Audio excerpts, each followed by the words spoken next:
What is your American dream? My American dreams at this moment, living the blissful aspect of knowing that I could be free of my detachment. If I could detach anything that is creating pain, and that this country has allowed me to become the best version of me, I think that is called the American dream for me. The American dream too is about realization. The most important thing in my life is to find my home. I'm so grateful to be living in America, and it's in such an experience for me. To connect with my soul is the way that I'm living my American dream. Living the American dream in the wildest dream. Who would I ever thought that I was going to live in New York City, having these amazing choices and possibilities? America has been the best gift I ever had, because it has allowed me to become the best version of who I am. Everyone has a right to the American dream.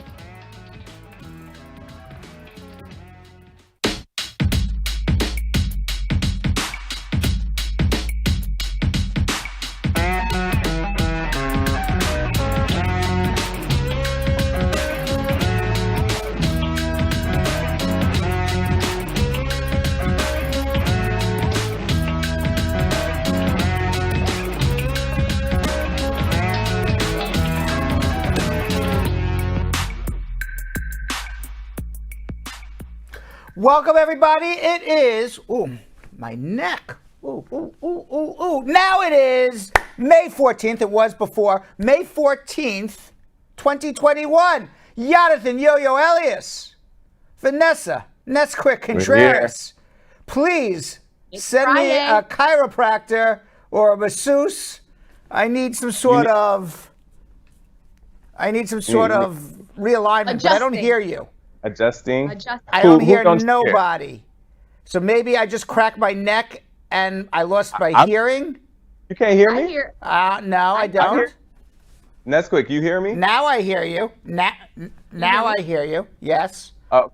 Now I hear you. And Vanessa, test. Let's test live. Bradford. Okay, we're all good now. Fri-Yay. So going back to my neck problem. Yes. I need a chiropractor or a masseuse or something after this show. Okay, well, at least, that's all I'm about to say. The weekend is here, so good thing it's Friday. Have you ever had your back cracked? Yeah. So I've done that a couple of times. It's just really scary. They really need to know what they're doing. But once I do, I always feel a lot better. So yeah, get a good chiropractor.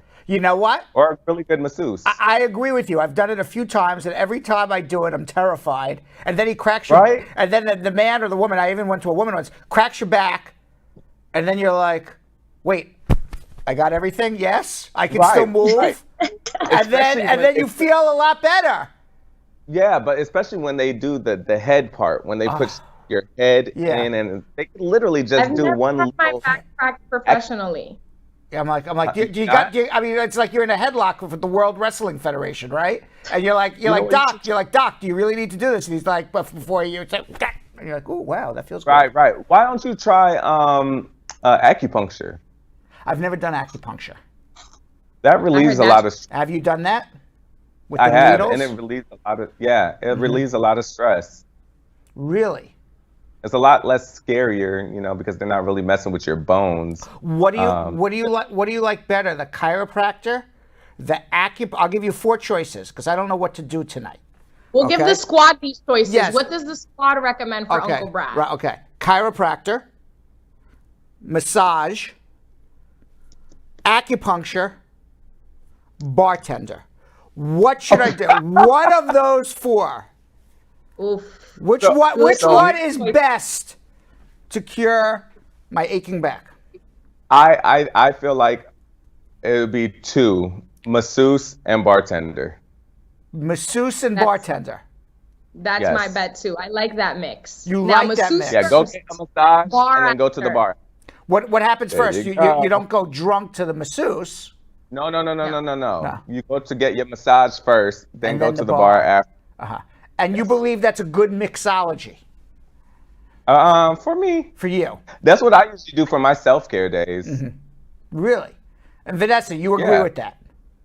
I for sure agree. Maybe we should make this a weekend experiment thing as a crew. I'll see how it goes here in Florida. We'll turn it. You know what I mean? Like, we'll talk to Spar and Bernstein after the show today. Yeah. Maybe. Yeah. You know what? I gotta speak to the finance person. But maybe you go to the chiropractor.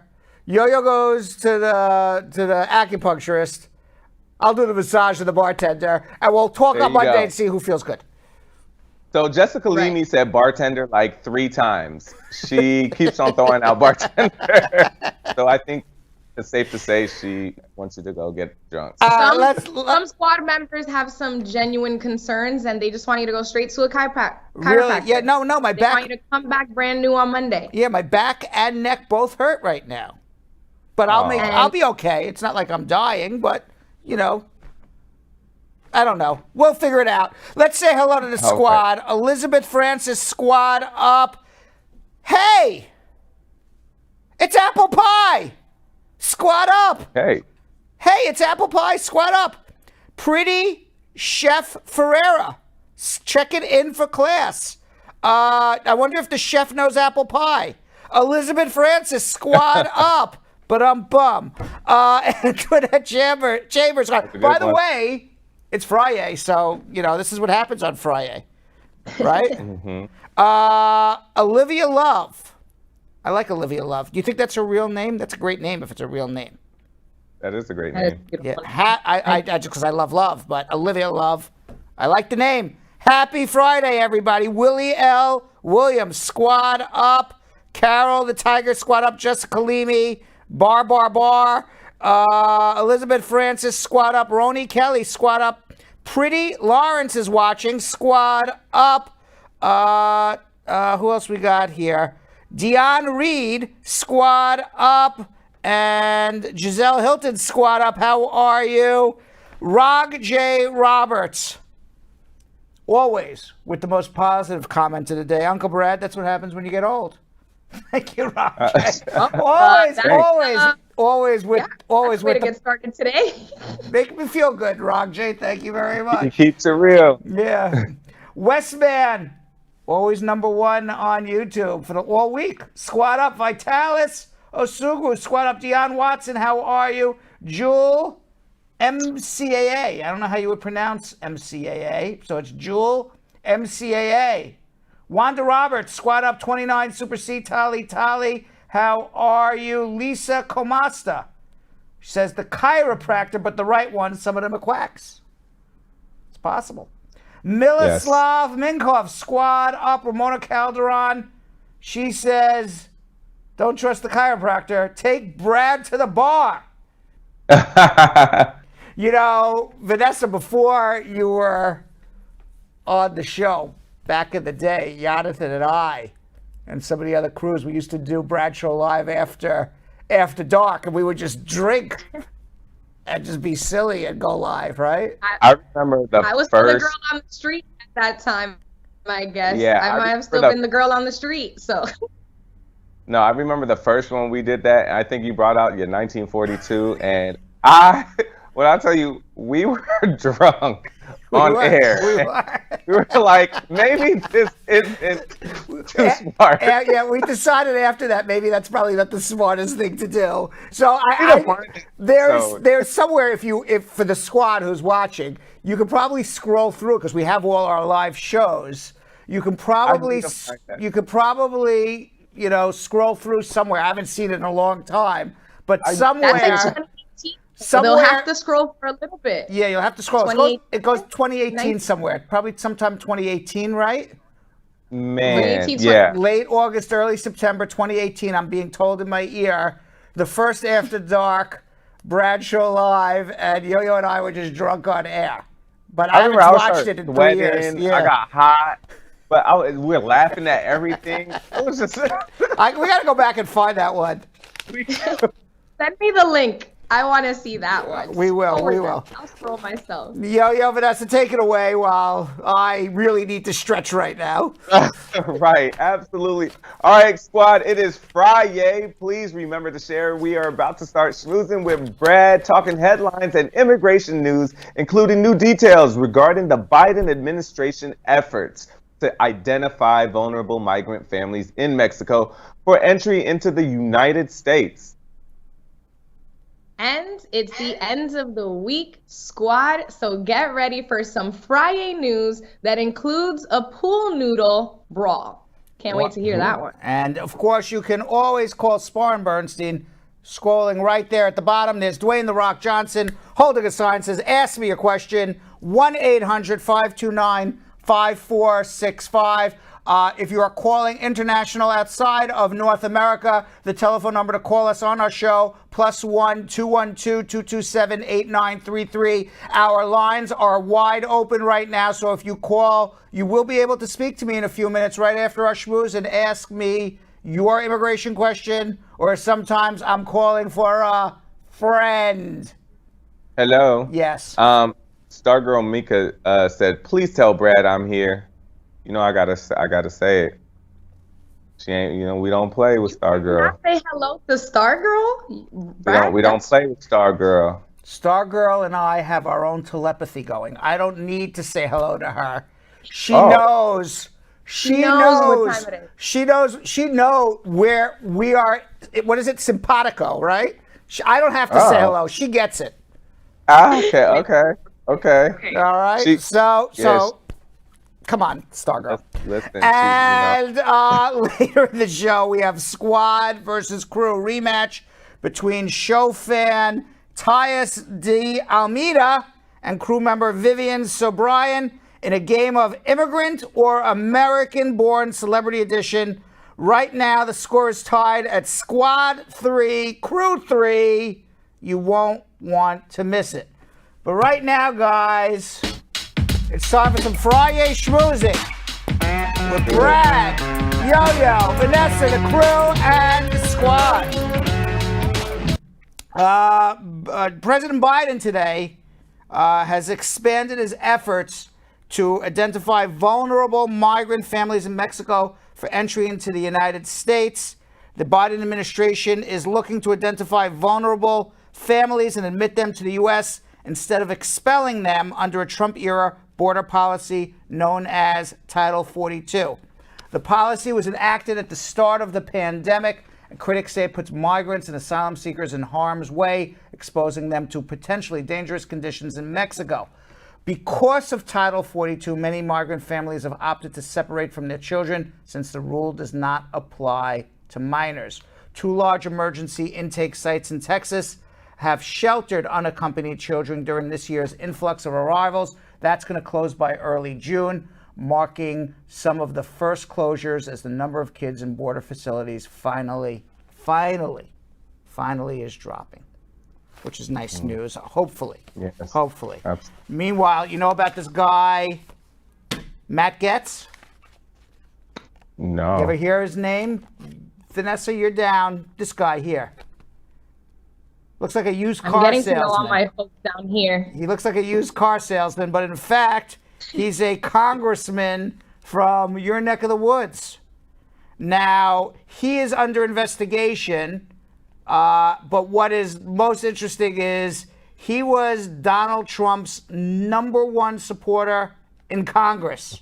I mean, when you say, who is Donald Trump's guides or who is, his people that were pushing the Trump narrative for 4 years, this guy was up front and center. He was, for all intents and purposes, Donald Trump's lapdog.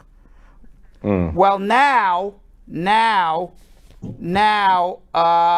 Joel Greenberg, who was one of Matt Gaetz's friends, has agreed to testify in court as he admitted in a plea agreement that he paid a minor to engage in sex acts with him and others. The others include Matt Gaetz, congressman from Florida. Now, Greenberg, he's a former tax collector for Seminole County. He agreed to plead guilty to 6 criminal charges, including sex trafficking of a child, aggravated identity theft, and wire fraud. It comes with a mandatory minimum sentence of 12 years. In exchange, the prosecutors have agreed to dismiss the other 27 counts that would have put the guy behind jail for the rest of his life. They also agreed to recommend other possible sentencing breaks depending on how much he cooperates. The agreement has to still be accepted by the judge. Now let's get back to this guy, 38-year-old Matt Gaetz. He's a Republican. He's Republican. They call him a close ally of former President Trump. I call him Trump's lapdog. And he is now being investigated by the Justice Department over whether he had a sexual relationship with a 17-year-old girl and actually paid the girl for sex and paid for her to travel with him across state lines. Investigators are examining whether Gaetz violated federal sex trafficking laws. If the facts alleged are true, he absolutely did. Now, the Justice Department regularly prosecutes such cases, and offenders have received very severe sentences. It's been reported that Donald Trump wanted to come to Gaetz's defense, but even Donald Trump knows he can't defend a child. He's not getting mixed up on that. He is staying away from this. So where Donald Trump for years was supporting this guy, you haven't heard a peep from him. Now, Gaetz, he was also one of Trump's strongest supporters. In 2019, he was one of the House Republicans to lead the storming of a classified room to derail Democrats' impeachment proceedings against the former president. If you remember, they were having secret depositions of witnesses in Trump's impeachment before they brought it to the national stage and brought it for the actual impeachment that was the public impeachment, because they were having depositions, just like in a regular trial, private depositions before you go into a courtroom. And Matt Gaetz stormed those private depositions, refused to leave, said this is a banana proceeding, ordered pizza into these depositions. They had pizza guys come. There was a whole tantrum. They stopped the deposition. It was a whole carnival that this guy made just for one viewer, Donald Trump. Donald Trump enjoyed watching his people in Congress go and disrupt depositions of Donald Trump's impeachment, order pizza, ruin the entire day for people who are taking this very seriously. Now, why can't politicians keep it in their pants? Now, I don't understand that. In April, the New York Times' Maggie Haberman said on CNN's New Day that Donald Trump had really wanted to defend the GOP lawmaker, but was told to stand down. Now, some irony in all of this. In 2017, the Senate voted unanimously to pass the Combating Human Trafficking in Commercial Vehicles Act. What that act does is makes it illegal to carry anybody accused who is doing any sort of human trafficking, whether it's sex trafficking, indentured servitude, whatever it is, kidnapping across state lines. It's now a federal offense. One person voted against it. Who?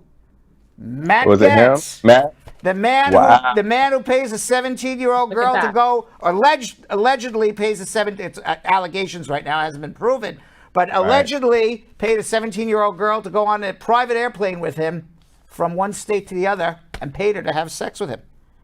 Now, CNN has reported that Matt Gaetz has a habit of showing other legislators photos of naked women on his phone. One source says it is a point of pride. Come on. I don't get it. I don't get it. I don't either. I don't get it. There's just young, he's powerful, 38 years old, that's young. Yeah, but 17? Don't know what to do with themselves. I don't get it. Obviously. I mean, it's the thing is, it's not for us to get, honestly. Like, it's just outright disgusting. So, we can't get it. You know what I mean? It's just There's just certain nasty. things. There's just certain things that you don't do. You don't, Right. as an adult, have a relationship with somebody who is a minor. You don't, as an employee in any business, have any sort of harassment or sexual innuendos to another employee. It's taboo. You have to be smart. You have to know not to do it. And people who don't do it just blows my mind. There are so many people of the opposite sex or of the same sex, if that's what you want. There are so many people in this world, billions.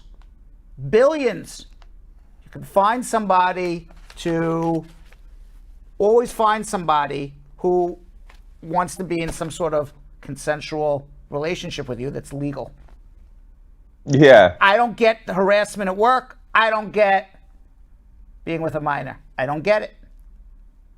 It ain't for us to get. I don't get it. No, it's just not in alignment with the way we roll here Yeah. at Brad's Show Live. It's just not. Absolutely not. Now, and by the way, it's a 21-year age difference, and I don't have a problem with age difference. I have a problem with the age of the person. Of course. I also have a problem with paying her. I also have a problem that that's our leader. Look at them. Here in Florida, that's one of my leaders. Right. Yeah, and obviously he's voting. What you left us for? He's voting against human trafficking. Right. Meanwhile, according to statistics from the Johns Hopkins University, the place where we go for our statistics for coronavirus, it's now 161 million new, I'm not using the word novel anymore, new coronavirus cases worldwide. Now, as we mentioned in yesterday's show, people in the United States who are fully vaccinated against COVID do not need to wear masks. That's what the CDC says. But let me tell you what the law says. The law of when you're supposed to wear a mask and how you're supposed to wear a mask is done on the local levels. So although, there's a lot going on right now, should we listen to the CDC here in New York, for example? Cuomo and de Blasio have not come out and said it's okay not to wear a mask outdoors. They have not come out and said it's okay if you're vaccinated not to wear a mask. And unfortunately for the people who don't want to wear a mask and who are vaccinated, and fortunately for the people who do want to wear a mask, because you find and still want people to wear masks. And Jonathan and I had this conversation yesterday. So fortunately for you, Jonathan, unfortunately for me, because I think if you're vaccinated, you shouldn't have to wear a mask. Jonathan says you still should have to. Everybody is free to disagree. But at the moment, we follow the laws in America. And although the CDC says it's okay, it's your local government that decides what you do. And for example, here in New York right now, they have not said not to wear a mask. They have not said. And I'm just here in the middle. And you are you are in Florida where anything goes. They don't care anymore. They're in Florida. They didn't care ever. It was a free for all in Florida since the day. They definitely have been having parties even during the pandemic. I'm really feeling it here, guys. This is really like a red state. Like, I don't really like to be super vocal on political opinions and things, but it's a very red state. Like, people wear, is it real? Is it not? The mask? Everyone's like, just vaccinate. Like, it's different down here, y'all. It's But also, Florida's an outdoor state. Again, then when we've had the conversation a few times and a lot of things are open, like it's a lot of patio. Yeah, restaurants are open.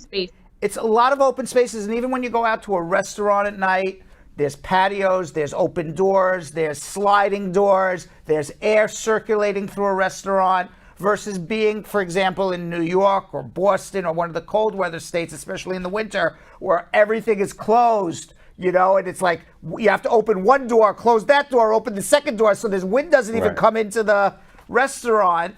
And what we have learned about COVID, if you believe the scientists, I believe the scientists, COVID spreads like wildfire inside closed environments where there is no air circulation, and it is unlikely to spread outside just in the wind unless you are talking close proximity to somebody who has COVID. So it makes sense that Florida, even though they were open, had similar infection rates as New York, which remain closed. Right. Meanwhile, they're still debating what to do with the Tokyo Olympics. It's up in the air. It's this summer, Tokyo 2020. A doctors' union in Japan has urged the government to cancel the Olympics. Japan on Friday said that they are expanding their coronavirus state of emergency to 6 areas, including Tokyo. And Prime Minister Suga, did I pronounce that right? Suga, repeated his determination. He's having the Olympics no matter what. I've never been to Japan, but that would interest me to go. Yeah, I actually want to go. Well, I don't want to go at this moment, but now that I just read about that COVID's crazy there, but I would like to go one day. Yeah, especially it's like fashion capital. What about the cherry blossoms? They're known for cherry blossoms in April. Love cherry blossoms.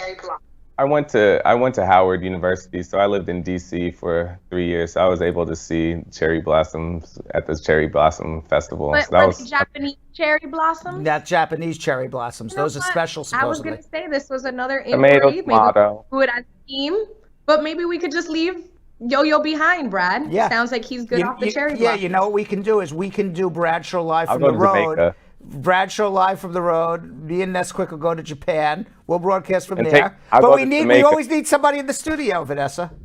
So Yo-Yo can stay behind. Oh, I'm sure I could broadcast from Jamaica. We can make a little. And by the way, kudos to Yo-Yo because Jilly just told me this, that the cherry blossoms in Washington D.C. that you see in the national park are actually Japanese cherry blossoms that were given to the United States as a gift from the government of Japan. So I've seen it. So Yo-Yo's seen it. All right, let's get to some Fri-Yay news. It is Fri-Yay. Whoa, that's a new one. That was hilarious. It's like our little hiatus rebrands with the gratifications and the special. I'm here for all of this, y'all. If I knew that was going to happen, I would have said, "Hey, it's Fri-Yay!" Now I know. I like that. I didn't know that was going to happen. Always say Fri-Yay though. All right, so Vanessa was talking about pool noodle brawl. Well, hundreds of people recently gathered in a park in Nebraska to engage in an intense pool noodle brawl over the name Josh. Why? Let's find out. The winner was a 4-year-old Joshua Vincent Jr., who was honored with a paper crown and hoisted in the air for all the Joshes to see. Josh Swain, the organizer of the Josh fight, declares 4-year-old Joshua Vincent Jr. the ultimate Josh. Why? We still want to know why Joshes are fighting with pool noodles. It all started a year ago when pandemic boredom set in and Josh Swain, a 22-year-old college student, bored in his home, living in Tucson, Arizona, messaged some other Joshes on social media and challenged them to a Josh duel. The planning began. Hundreds showed up in Lincoln, Nebraska, a location chosen randomly by the bored Josh in Tucson, Arizona. The festivities started with a grueling and righteous battle of rock, paper, scissors between Josh Swain from Arizona and Josh Swain from Omaha, Nebraska. I have to tell you, Vanessa and Yo-Yo,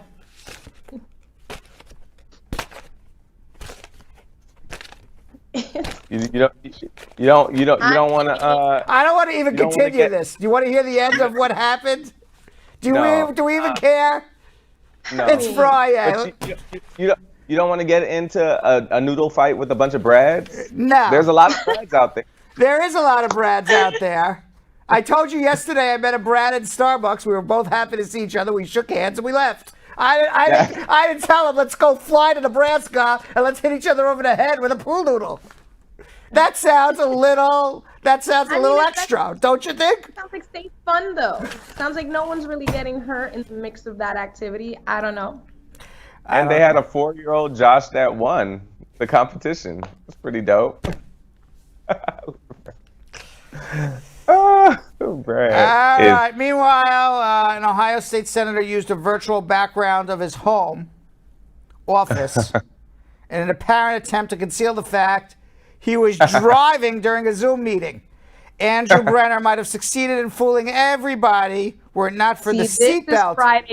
Were it not for his seatbelt. He was in a Zoom meeting. He's pretending. Yeah, he's pretending. 1 second. He's pretending he's at home because he made a virtual background, and I'm in the Zoom meeting. Hilarious. That's really funny. But he got caught because of the seatbelt. What an idiot! What a dummy! What a dummy! I have to call you out as a big dummy. If you're going, what are you wearing the seatbelt, you dummy? You would have fooled everybody. Oh, yeah. This is the problem. This is the problem we have of the people who are representing us.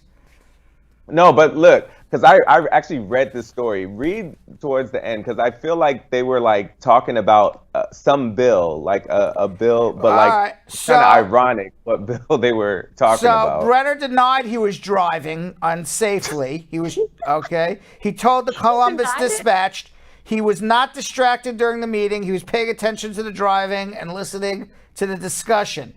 Now the incident coincided with the introduction of a bill to Ohio General Assembly to penalize unsafe driving. Are you kidding me? This is a meeting about making a law in Ohio for unsafe driving, and this guy's having a Zoom meeting, pretend he's at home driving with his... Like, what? Come These on. are the people that are elected. Good. How are these people elected? Come on, man. The bill that was being debated explicitly was to outlaw texting, live streaming, and taking photos while driving. It's wild. It's wild. Meanwhile, if you applied to the University of Kentucky this year, you likely got in. They recently sent out 500,000 acceptance letters to students for admission to its school's clinical leadership and management program in the College of Health Sciences. Obviously, that was a mistake. The students were accepted the program, which usually only admits 40 students per year, but this year they admitted 500,000 students. Oh, snap. Can you imagine you applied and you still got denied? You'd be like, what's wrong with me? I'm the only one who didn't get approved. Right, that would be real foul. Yeah, right. You're like, wait a second, all my friends got in but me? What happened? Is it a system glitch or something? Yeah. No, that's crazy. So Mary Dougherty, a senior from San Antonio, Texas, she received one of the letters. She told WLEX-TV, quote, I was like, Mom, I just got accepted into University of Kentucky. And she's like, oh, I didn't know you applied to the University of Kentucky. And I was like, I didn't.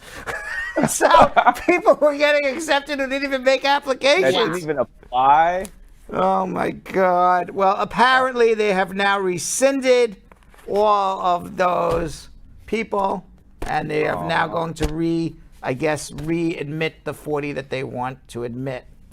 All right, last Fri-Yay. I have one on the top and one on the bottom, Vanessa. Pick one. Oh, that's quick.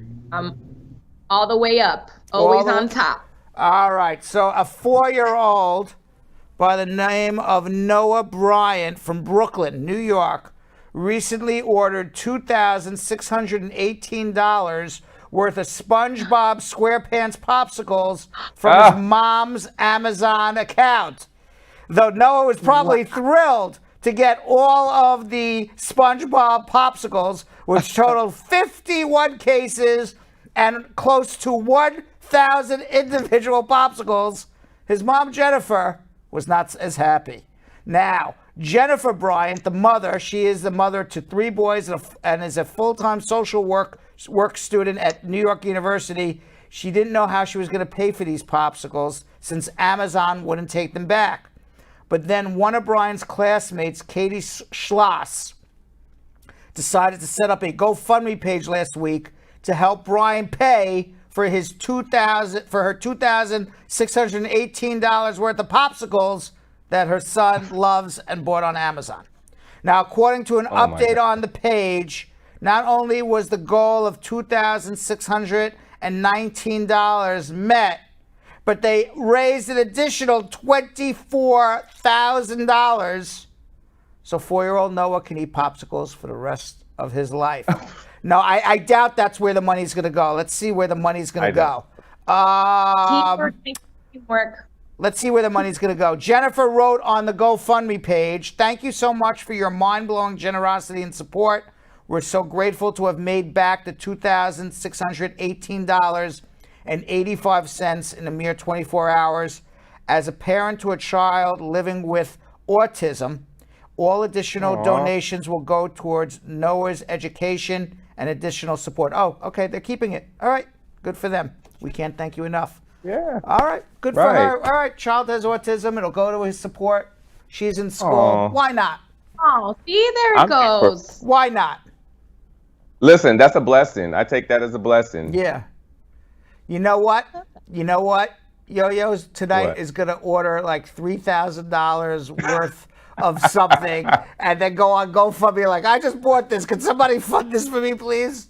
They're not going to be giving me no money. What would you order of $3,000 quickly? I was just gonna ask you guys What would you do? You guys beat me to it. So, one, the squad. What would you accidentally order for $3,000? Me and Yo-Yo are gonna look into that in the comment box. But if you guys had to misorder a popsicle, which one would it be? Because mine would be the rocket ship, white and blue ones. Oh, no. Mine off top will be the strawberry shortcake ones, the one with the little crumbles. And it's like, I'm not ordering popsicles. I'm going right for the Oreo cookie ice cream sandwiches. Oh, you ain't playing. I ain't playing. Oreo ice cream sandwiches. You can send me $3,000 worth of them, and I'm not returning them. They're going. Yeah, I'm returning. I ain't returning one of them. I'm gonna be like that 4-year-old kid eating them every day. Yeah. All right, so that's our Fri-Yay news, and in today's Braducation, guys, I talk about how long an ESTA visa usually lasts and a good rule of thumb when traveling on an ESTA. Let's watch.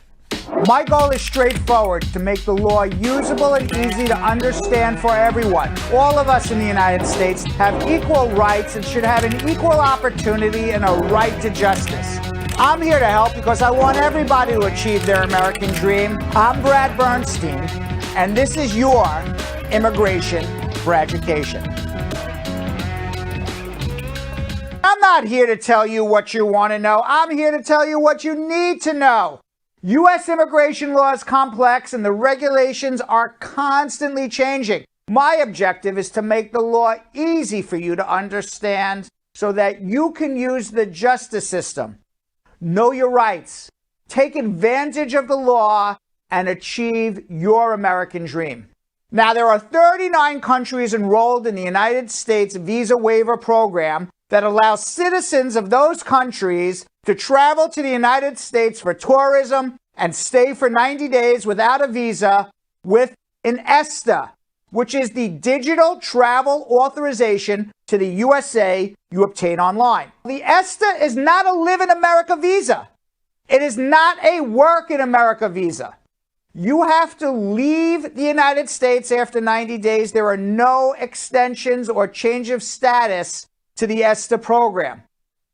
If you're coming to America to marry a United States citizen, to get your green card on an ESTA, you need to overstay, then get married, and then adjust your status. If you do this, you're on your way to getting a green card, provided you're in a bona fide loving marriage. Otherwise, you are getting denied for misrepresentation. But what if I don't want to get a green card? I just want to stay for 90 days and leave. When can I come back? Well, you're a tourist on the ESTA visa. So tourists have permanent residences elsewhere and not in the United States. So you need to be permanently living elsewhere more than in the United States. A good rule of thumb is to stay out of the USA twice as long as you're in the USA on an ESTA. So if you come for 90 days to the USA on an ESTA, stay out 180 days. Now, this is a rule of thumb and is not specific to any particular person. And remember, in most cases, the ESTA lasts up to 2 years after it's granted.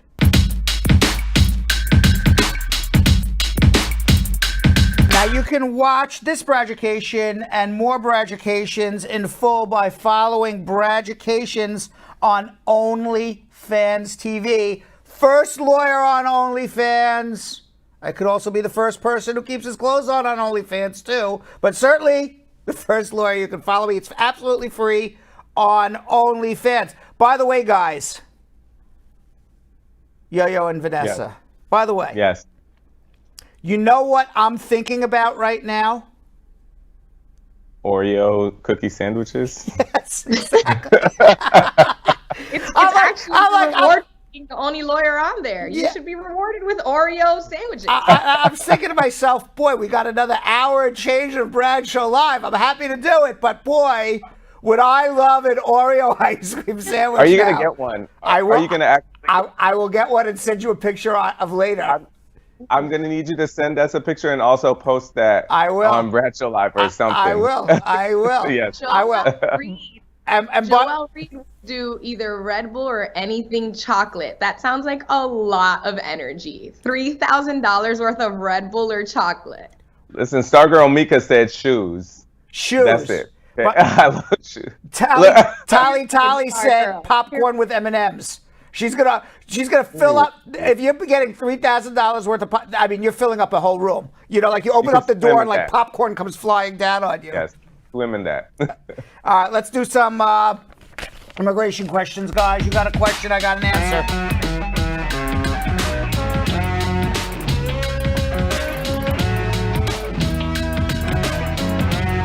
All right, Siri in Oakland, California. How are you? Yeah, hi, I'm fine. How are you, Brad? Good. What can I do to help you today? Yeah, I have three questions. Right now, I'm a F1 student, and I'm married to a U.S. citizen. And currently, I'm out of status for 9 months right now. So, do I require a waiver? No, you're going to file an adjustment. The fact that you're married to an American and you're out of status does not prevent you from adjusting your status. It also, the fact that you may have worked undocumented, as long as you made a legal entry and you're married to an American citizen, does not prevent you from adjusting your status. You don't need any waiver. You're just going to file an I-45, an I-130, an I-130A, an I-864, I-131, I-765. You're okay. Yeah, my I-130 is approved. Yes, so what you're going to do is now file everything that I just told you, but another I-130. So it sounds like you need a little help. You don't need a waiver. You will get a green card. Hold on 1 second, okay? Let's go to Mohammed in New York. Mohammed. Hello, yes. Hi, how are you? Oh, Brad, how are you? Good. Good, sir. How are you, sir? Good. How can I help you? Okay, sir. I have a question. I'm going to do my consultation. I'm from New York State, New York City. I came to United States in 2017 on a visitor visa, but I have a bad luck and I got arrested with the West State visa in 2018. You got arrested with a what visa? West State. I stay my visa. Oh, you I came on overstayed. B1B2. How did immigration get you? How'd they find you? It was something I sent. My father sent me from Pakistan. So there, then the immigration. Then I got I don't know. It's they arrest me. They see my address and stuff, and the ICE came. Just randomly, you just got picked, and immigration came and knocked on your door. Yes, and That then is they so. arrest me. I want you to know that is so unlikely to happen. That's almost unheard of. I heard of it, but it is so unlikely that just randomly ICE comes and knocks on your door as a visa overstay. I don't want people to freak out. It rarely ever happens. So what happened when they knocked on your door? Okay, Tell me then what happened. When they arrest me, so they give me a bond for I applied for because I was less than 1 year, so I applied for asylum. And then they give me a bond and I came out in January. I did in 26 days. 26 days detention. I came out outside of on the bar, and then I paid the bond and I came out. And then I applied for asylum. They give me the individual hearing in January 2021. But because of the COVID, so it go past to 2023. But during this time, 2018, I got married to an American citizen, and I applied for I-130 petition. But because I have the individual hearing, so I cannot apply for I-485.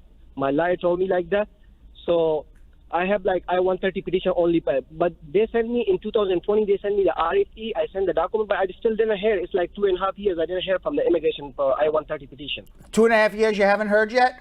Okay, so what you want to do is file a mandamus. Okay, so can I do? Okay, I'm gonna call to the office and do my consultation with you. Yes. So we can. Because you want to get the I-130 approved, so that way when you get your individual hearing, you're going to adjust based on your marriage, not based on asylum. Yes, yeah. So that's why I want why they don't want to answer because when they send me the RFE to so when I contact the USCIS last time, so they told me your case is in the front of the officer in the Federal Plaza in New York City. The answer is I have no idea why they haven't scheduled you, but I also know that you have a right to have a fair hearing. A fair hearing means a timely hearing, not 2.5 years later. So the reason why doesn't matter. The fact that your rights are being violated is what matters, and you can file a mandamus and rectify that. So hold on one second. Let's go to Westman in Provincetown, Massachusetts. Westman. Hi, Uncle Brad. How you doing? How are you? Good. Good. This is Westman #1 all week. This is you. Yes, Uncle Brad. But okay, you are Westman, not Westman. Yes, W-E-S-T-M-A-N. Yes, and the same as Papy Samuel on Facebook. And what are you on Facebook? Papy Samuel. Okay. So you've been watching a while. What's going on, Westman? Are you in Provincetown, Massachusetts? That's Cape Cod. You're right at the... Yes, Uncle Brad. Right at the tip of Cape Cod at the end. Yes, Uncle Brad. What's going on with you? I did have a few questions to ask you yesterday, but I didn't remember. Based on my son, which is accompanying me on my petition. All right, number 1. Do I have to do a separate affidavit of support for him? Who's sponsoring you and who's sponsoring your son? My mom filed a petition for me. She's a green card holder. So when I sign into SIAC, my son name pop up as the answer is everybody needs a separate affidavit of support. Yes. Okay. So I don't have to do a police record for him, right? How old is he? He's 4 now. No, there's no police record for a 4-year-old. Okay, but I do have to do a medical. Correct. Okay, Uncle Brad. Now I'm on track, and I'll be using your office in Connecticut. Fantastic. Look forward to meeting you. Thank you. Have a nice day. You too. Let's go to Jamie in Dallas. I don't know why this keeps falling out of my ear today. It's one of those days. Jamie, how are you?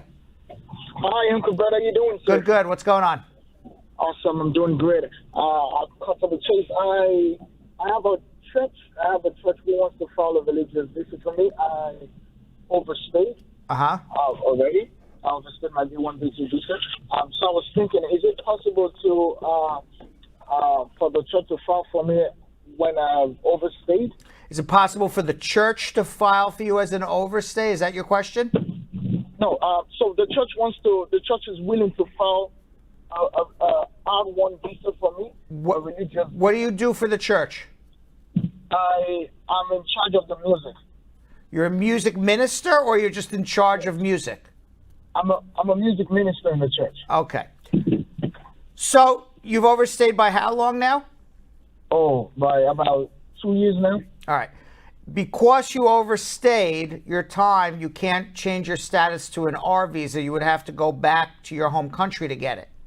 And then because you've overstayed by more than a year, you would have a 10-year bar. So R visa is not for you, unfortunately. So is it possible to file for asylum? Then the church filed for me? No. You file for asylum if you have a fear of returning to your home country, because you have not filed for asylum within the first year of your entry into America, you would have to show what changes happened, what materially changed in your home country that you didn't think about filing for asylum when you first came, but now 3 years later or 2 years later, you want to file, like something drastically changed. Yeah, so it makes it tougher. Yeah. So I don't, both of those options I don't see as plausible unless you really have a real fear of returning that to your home country that you didn't have previously. Maybe you just want a private consultation. We can figure out other options off the air. Hold on. Let's go to Boban in Charlotte, North Carolina. Boban. Hello. Hi, how are you? Well, good you. Good. What's going on? Okay, I think I got 3 questions. Yeah, go okay, ahead. the first one is, okay, can I travel with I-551 stamp in my passport? Yes. Okay, thank you. The second one is, okay, I'm waiting for my I-751 to be approved, you know. So, but meanwhile, I got married, so it's okay to bring my spouse here once my I-751 get approved. Wait, you're filing an I-751 based on a marriage to a U.S. citizen that apparently you are no longer married to because you're talking about a spouse in another country. Yeah. All right. Yeah. So what happened to the marriage with the U.S. citizen? I mean, it didn't work out since 2018. So it didn't work out. So we got divorced. All right. And when did you get your conditional green card? It was in 2017, November. All right. So you cannot file for a new spouse until November 2022. So you have 5 years from the time you got your conditional green card before you can file for a new spouse. So you're not in that. Okay, because, now I want you to know that because you got divorced, you have to prove you were in a bona fide marriage with your spouse. You intended to have a life together with that American citizen spouse, and you intended to do that when you got your green card, and you were in a bona fide marriage with her after you got your green card until the marriage broke up. The fact that you're married to somebody else doesn't help your situation. I don't know if it hurt. I mean, I don't know if it hurts it, but it certainly doesn't help that you quickly married someone else, and you can't file for that woman anyway. Okay. All right. Okay. Hang in there. Thank you. All right.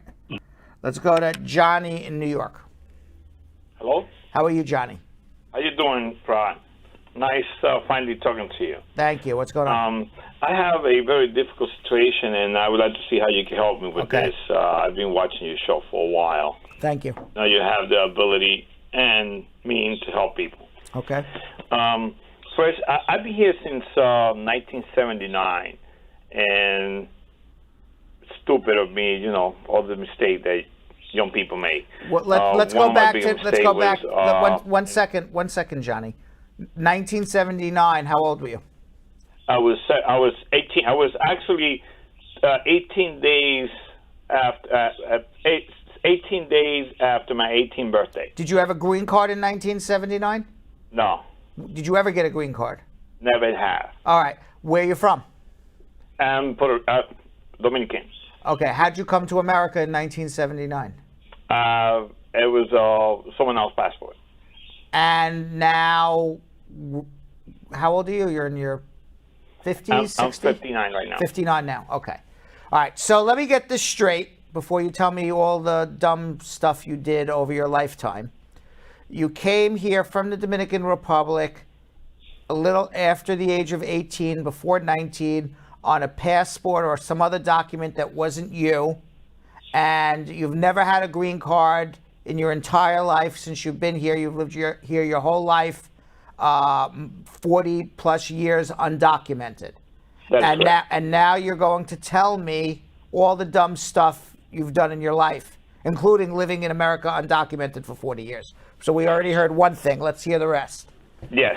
In 1980, I have a criminal case, possession of a weapon. It became a aggravated felony. How many times have you been arrested in your life? Twice. Just 2 times? Yes. Okay, because when you said I did a lot of dumb stuff, I thought you were going to give me a rap sheet of like 12 arrests. There's a lot of opportunity out there that I could take Oh, okay, advantage I of. understand. I Okay, didn't. so you have 1 gun case from 1980 that was a felony, gun possession. Yes. And what is your other case?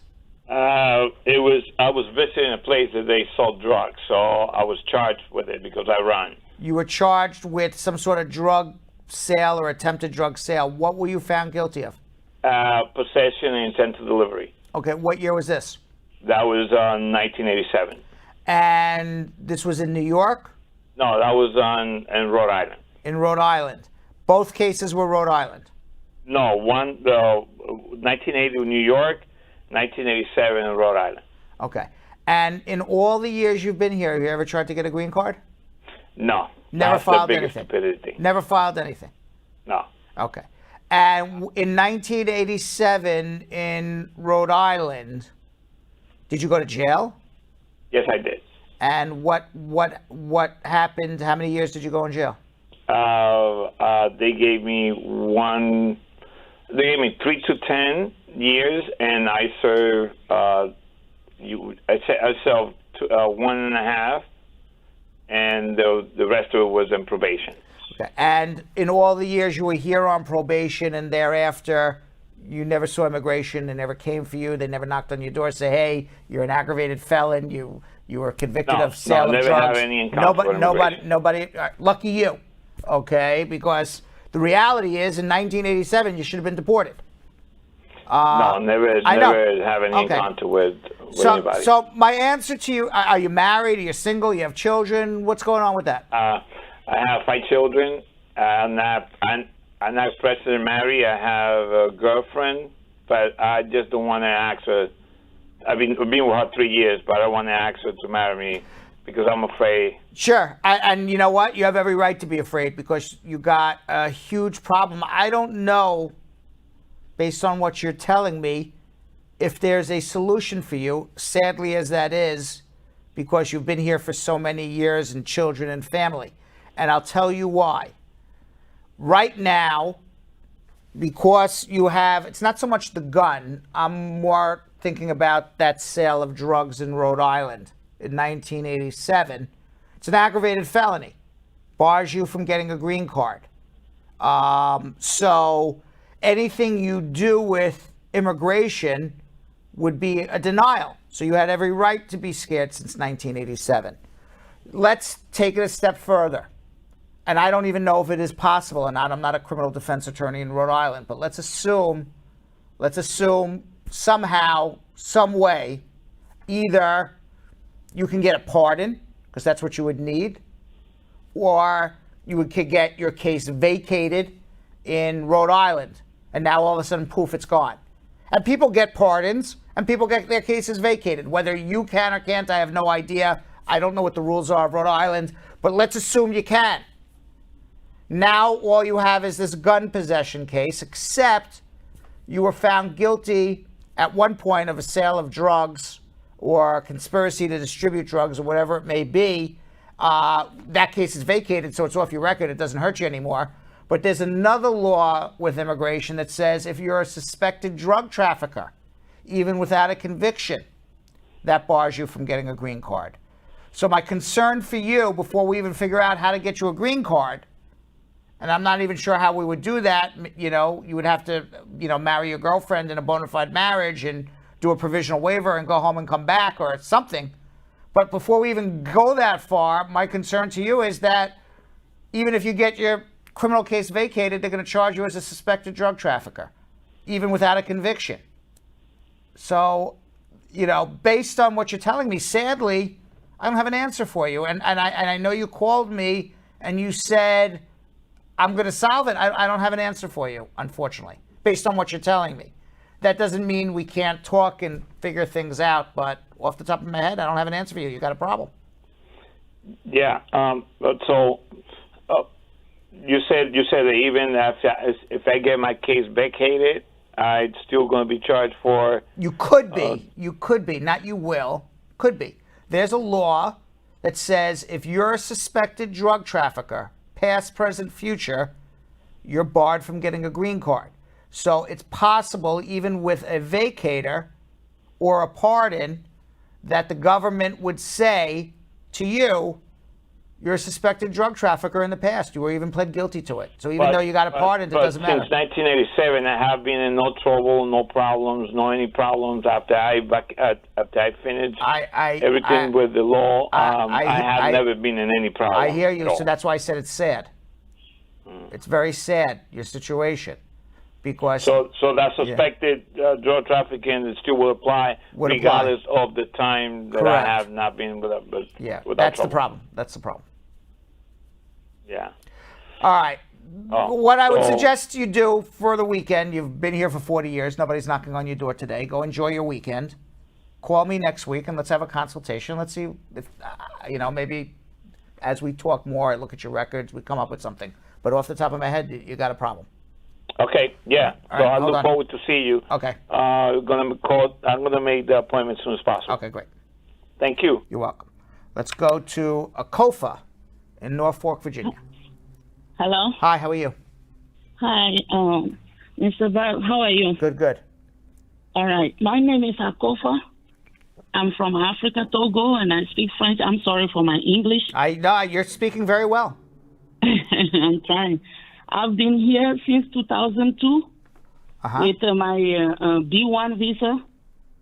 And in 2005, I filed for LULAC, and I have my social working permit and my ID. When did you first come to America?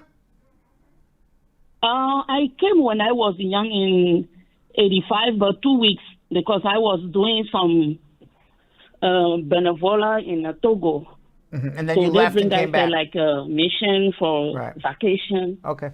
And just for people who know what the LULAC case was, there was an amnesty in the 1980s that was passed by Ronald Reagan. You had to be here in the United States on in some date in January of '86. You had to be physically here, and then they said residing here as of a date in 1987. I think it was November. So there were people who were here and then took a short trip abroad and came back. So they were here. They were physically here on that date in 1986. They took a short trip abroad sometime in 87 and came back. When they took that short trip abroad, they had their home, their car, their job waiting for them. But they were denied amnesty because the government said, well, you left. So I didn't do that. I was in school that time, so I went back. I'm just explaining the law to people. I'm not coming to you yet. Give me 1 second.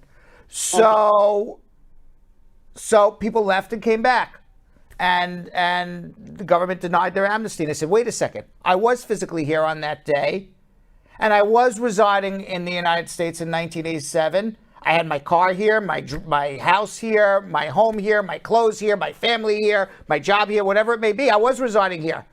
Residing is different than being physically here every day, because the law said residing.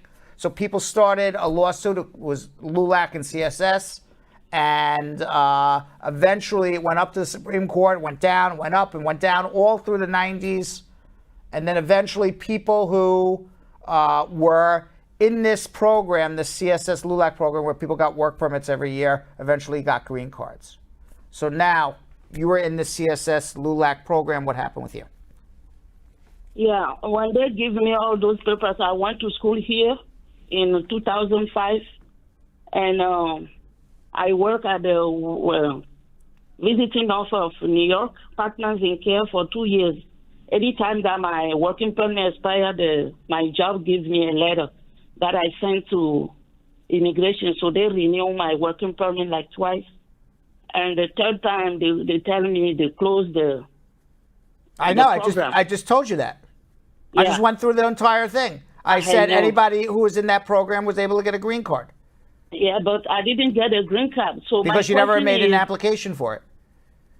No, I did the application for working permit so I can work. Because I'm alone here, my kids. You never made an application for a green card through that program? No, I never did. Correct. So they say they closed the case after I went to the interview. When you came in 85, did you ever leave and come back? No. All right. I didn't come back until 2002. So you came in 85 and never left? No. Okay, so you wouldn't even qualify anyway. You're lucky you got a work permit. Somebody submitted a bogus application for you. So all right, so now your question is, how do I get a green card? Yeah, or do I have to apply for another working permit? No, you don't understand a word I'm saying, so hold on one second. Let's go to Mohammed. She needs a consultation, by the way, at COFA, because she didn't understand a word I just said. Let's go to Mohammed in West Palm Beach, Florida. Hey, Brett. Good afternoon. How are you doing? Good. Yeah, fine.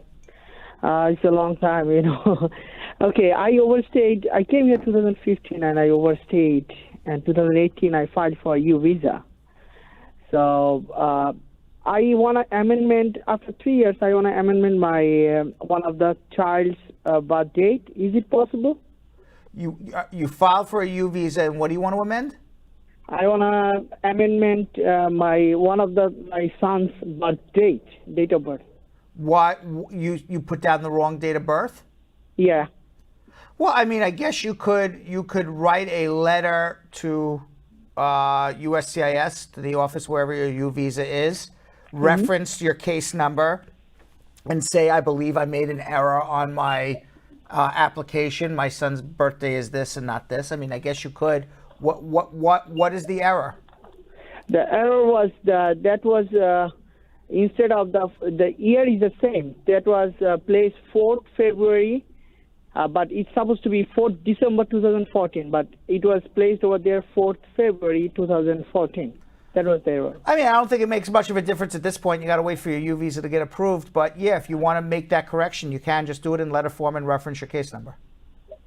But that will not hinder on the case processing? Well, I don't think whether your son was born in February of 2014 or December of 2014 has any bearing on whether you're the victim of a crime. Maybe you just you filled out a form incorrectly. Yeah, but my lawyer said that before I had one marriage with a woman, it did not work out. So during his citizenship application, this date of birth was placed as her stepchild. So this is why my during what citizenship application? What are you talking about? Sorry. What citizenship application are you referring to? You're talking about a U visa. The lady I was married to, now I'm divorced to her, but I was married to a green card holder. Was this green card holder the mother of your child? Yeah, but she has to put my. Was she the mother of this child? No. So what does this child's birthday have anything to do with her citizenship? Yeah, because the USA asked her stepchild details, all the stepchild details. All right, so you made an error on your I mean, I don't understand what you're saying. Are you saying to me that a woman, I mean, because if this is what you're saying to me, you got a pretty dumb freaking lawyer. But if this is what you hired, then you hired a dumb freaking lawyer. But let me just make sure I understand what you're saying to me. What you're saying to me is you were married to a woman who filed for her citizenship.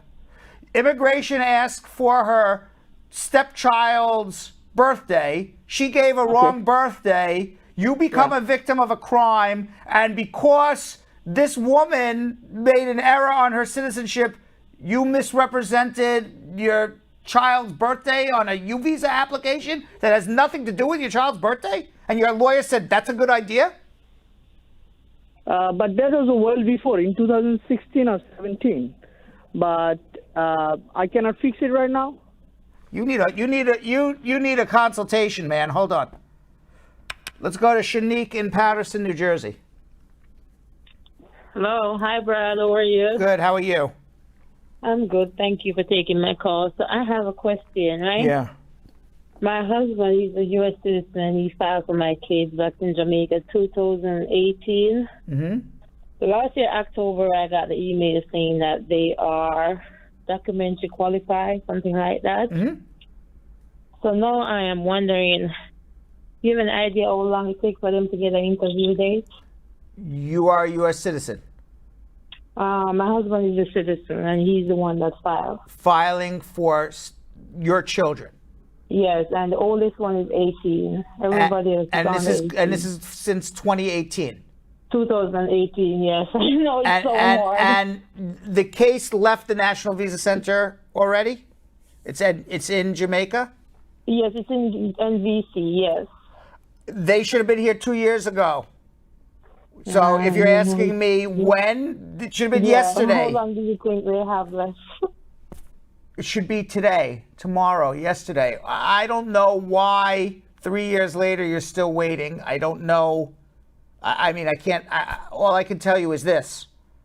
If your children are waiting 3 years for a green card, they're immediate relatives, and they're not here yet. Now, granted, there was COVID and the embassy closed, but still 3 years is uncalled for. I think at some point, somebody needs to call the U.S. Embassy in Jamaica, if that's where the file is, and get somebody on the phone and find out what the problem is. Or contact the National Visa Center. But you're asking me what the problem is. I don't have the slightest idea. Yes, so you're suggesting that I should hire a lawyer, somebody to call the Visa Center to find out what's going on? Yeah, and then, or the embassy. I call like every day. When I call, they say they're just waiting for the interview and there's nothing they can do until they send an interview date for them. All right, so then sit on your hands and wait forever.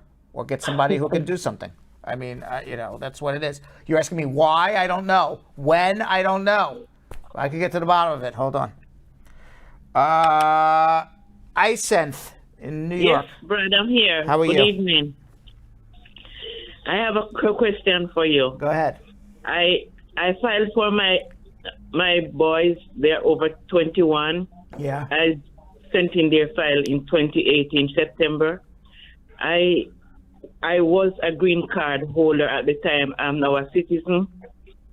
Do you think I should let them know at the visa center that I'm now a citizen, or could I let it remain as is? No, let them know you're a citizen. It'll be a little faster. Hmm? Let them know you are a U.S. citizen. It will be a little faster. Not a lot, but a little faster. Okay. All right? Thank you. You're welcome. Shiv is in Los Angeles. Didn't we speak to Shiv, or I told him, what did we tell? Shiv, did I speak with you already? Hi, Brett, how are you? Did I speak with you, or I'm confusing you with somebody else? No, this is my first time. Okay, welcome. How are you? Good. I have a quick question for you. Yeah. For the DS-260, for the immigration medical exam, I don't have a what is it called? A communicable disease. Yeah. But I have an autoimmune disease. Uh-huh. Is that a detriment to the application? If I go near you, can I catch your autoimmune disease? Probably not, right? No. No, so don't worry about it. The only detriment is if you have an autoimmune disease, they may, have a poverty guideline issue if they think that you're going to get a green card and get on public benefits for health care. But outside of that, I don't see a problem with communicable diseases. And as far as having an autoimmune disease, thank God we don't have Donald Trump anymore. So we're back to the old poverty guideline requirements. So I think you're going to be 100% fine. Okay, thank you. All right. Let's go to Rito in Anchorage, Alaska. Rito. Hi, Mr. Brad. How are you? I love your show. Thank you. So, I gave my 485 interview on December last year, but it's been already 120 days, and they didn't give me any reason. I talked to my congressman, who is the dean of the house. Even the USCIS is replying to them, but it's like no specific answer. It's like they are replying to we need some more time, we have 120. They're asking for 120 days again. So I'm really frustrated at this moment. So what should we do? How long? Who's sponsoring you first? I'm sorry? Who's sponsoring you? My wife. When did you go for your interview? December 2nd, 2020. All right. So right now, unfortunately, you just got to wait it out. You know, I know immigration is like BS, BS, BS, blah, blah, blah. That's how they are. Yeah. They're supposed to give you a decision in 120 days. My rule of thumb is, unfortunately, wait a year. If still a year comes and goes and there's still frustration and you're not done, that's when we sue them, file a mandamus, threaten to file a mandamus, and you get it done. We're too early for that at this point. Okay. But the thing is that our Anchorage office is super fast. You know, I applied my 485 in July 2020, and then in December 2020 I got my interview. Because they have a lot of staff there and not a lot of immigrants applying there, versus New Yeah. York where they But- have some staff and a lot of people. Yeah, but why they are delaying my case after the interview? I That's don't what get it. I don't know why they're delaying your case. I wasn't there. I know nothing about your case other than you're married to a U.S. citizen and live in Alaska. So maybe you have a fingerprint problem. Maybe they don't believe you have a real marriage. Maybe you filled out the forms wrong. Maybe you have a poverty guideline problem.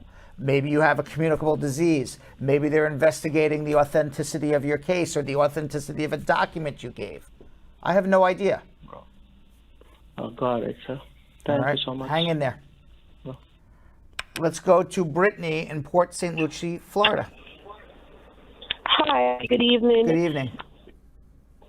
Thank you for accepting my call.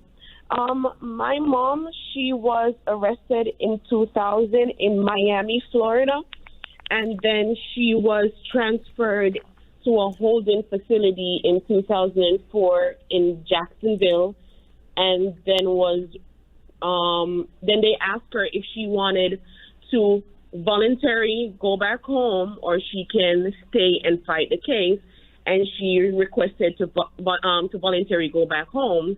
And it's been 17 years. She was arrested for drugs. Could I petition for her? No. If she has a drug conviction and it's anything other than simple possession, less than 30 grams of marijuana, there's no waiver for it. So there's no waiver for it? Like no green card, she can apply for a waiver, so there's no way of coming back into the U.S.? Not at the moment. What kind of drugs was it? I think it was cocaine. No, unfortunately, no. Okay, thank you. Sorry about that. Hamed in San Francisco. Hamed. Hi. How you doing? Yeah. How are you, sir? Good. What's going on? Yeah, good. So I came to US 2014, and I went back after 4 or 5 months. Again, I came back 2016, January, and I have lot of things are going on. So I just applied on 2016, November, Asylum. And still now, I don't get any interview or any court order or nothing else. Just I went to biometric and I got my work permit, and I'm Where you from? my tax. And Where you from? I'm from India, and I'm from here in SFO. Why did you apply for asylum? Why are you scared to go back to India? My first wife died in a hospital. So suddenly she just went for a cough, and they did something else. I don't know what is that. And they said your wife got cardio arrest, heart failure. She was 21 years. So I made a complaint about the hospitals, and I did some issues. So they did a big, I don't know how to say. So they threatened me with some people, with the politicians people. They threatened you with what? So they threatened me for my life. They said, you want to be alive, you should not report this issues to anyone. Wait. Let me get this straight. And I'm sorry about your wife passing in the hospital. But you're saying that the hospital in India killed your wife, you made a complaint, and then somebody from the hospital threatened your life? No, they did. I don't know what they did to my wife. When I was keep on going and asking them, and I was shouted in the hospital. It was a big hospital. All right. So let me say this, Hamed. For you to be granted political asylum, you have to be a member of a social group that's being persecuted in India. I don't know what member of a social group you are that's being persecuted. Men whose wives passed away and getting threatened by hospital workers. I'm not sure what the social group is that you can put yourself in before we even get to your claim that you would be qualifying for political asylum. Based on what you're telling me, you should be extraordinarily thankful they never made an appointment for you, because most likely what I'm hearing is you would be denied. So what I would suggest you do is this. Have a consultation. Let me get your records. Let's see if you have a legitimate claim for asylum. If you do, then yeah, well, let's push for an interview. If you don't, let's think of another way, and let's hope they never call you for an interview, because you're going to get deported. So hold on one second. All right. By the way, if you didn't get your immigration questions answered on our show today, you can always follow me on Instagram at @RealBradBernstein. If you follow me on Instagram at @RealBradBernstein, you can ask anybody who's part of the squad who follows me on Instagram at @RealBradBernstein. You can drop me a DM. You're talking directly with me. I'll try to answer your questions as best as I can. Sometimes it takes me a few days to get back to you. I am a busy dude, but eventually I do get back to you. You can also follow us at Brad Show Live on Instagram. If you follow us at Brad Show Live on Instagram, you can't handle 2 hours of Brad, Yo-Yo, Vanessa. I don't know who can't, but if you're one of them, but you can handle us for 30 seconds, place to watch us, all of our content and little biteable pieces of Brad, Yo-Yo, and Vanessa on Instagram at Brad Show Live. And recently, you can follow us on TikTok. We love TikTok here at Brad Show Live. We have all of our questions being answered in speed round on Brad Show Live on TikTok. Every immigration question you ever wanted to know, as fast as I can answer them. Just follow us at Brad Show Live on TikTok. And Yo-Yo and Vanessa.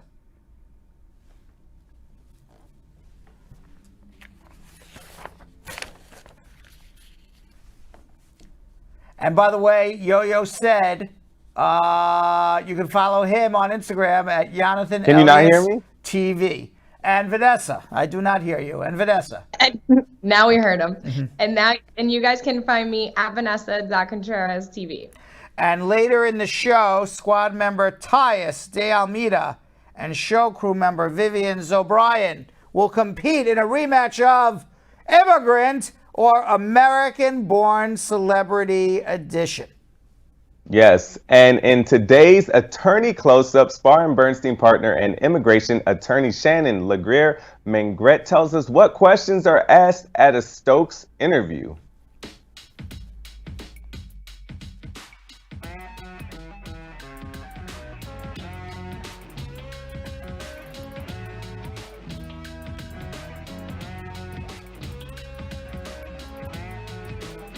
It's so many different questions. Those that are really simple, like a married couple should know. So for example, where did you meet? Where did you first meet? When did you meet? Where was your first date? Basically, if either one has children, when did you introduce the other to your child? Meeting of parents are questions that are also asked. I think the questions that can be much more detailed, and I tell people a lot of times, hey, the reality is that you're married and you're going through everyday life. Like people who are really married understand it's like the hustle and bustle of marriage, and there are things that you may not look at. So I tell people, they'll ask you, what color is your husband's toothbrush? So I tell people, listen, I understand that my husband brushed his teeth this morning, but I don't remember the color of his toothbrush. But these are things that I don't have to pay attention to, but someone who's actually requesting a green card do need to pay attention to those. So it's really important, like some of these questions, the color of toothbrushes, how many pillows are on the bed,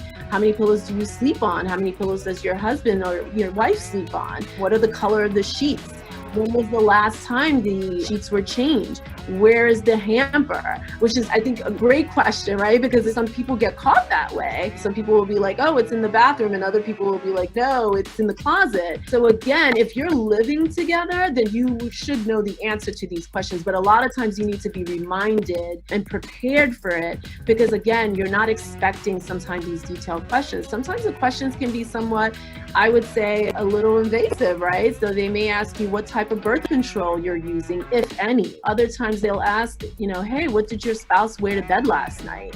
And I've had people be like, well, they went to bed naked. And, sometimes I'm like, good for the officer. All right, let's do something we like to call social media check-in. What do we got, guys? All right, so our first one comes from a VIP squad member, and in order to become a VIP squad member, it's super, super easy. All you have to do is go on Facebook, go into the search engine, put in Brad Squad VIP, and all you have to do is request. We will accept it, and one of the great things that you will get, you will see a lot of different little prizes that we'll throw on to the page that we won't throw on other social media platforms. But the best thing that you get is you can throw your questions in anytime throughout the day, and we will take the first 5 questions and put them on. And we will read those before any of the social media questions that we get during our live show. So it's very, very beneficial to become a VIP Brad Squad member, an official one. All right, so this official VIP Brad Squad member, who is Stargirl Mika, said if someone plans on using their advance parole to travel to Jamaica and the advance parole is in their married name, but their passport's in their maiden name, should they change the name in the passport, or can they go ahead and use the passport to travel? Use the passport, bring the marriage certificate and the advance parole with you. Brian Abdul, another Brad Squad VIP member, to follow up on my question from yesterday, if parents are sponsoring their adult unmarried children and the case is at the National Visa Center, how long will it be before the green card interviews? The priority date was in 2018. Who's sponsoring who? It was parents sponsoring? If parents are sponsoring their adult unmarried children. You have about another 3 years to go. Okay, Sean Pierre, another VIP Brad Squad member. I am a U.S. citizen and my daughter is 32 years old with 3 kids. How long will it take for her and my grandkids to get their green cards if I file this year? 7 years. Okay, this one is from McDermott Shirley, another Brad Squad VIP member. My brother's medical and interview are done in November and December 2020. The embassy told him to send his passport and police record via their courier service, and his sponsor needed to send them the 2019 tax transcripts. The sponsor applied to the IRS and they said it would be 10 days, but never responded until they said the sponsor should just send 2020 with W-2. She did, and they received it, but my brother will now have to redo his medical because it expired. That was in April of 2021, and they said they would return the passport within 10 days so the medical can be done, but he still has not received it. What should he do? What? Say it again. I'm sorry. That was the longest question I've ever heard in my entire life. I know. I always try to warn you when this is supposed to be Fri-Yay, man.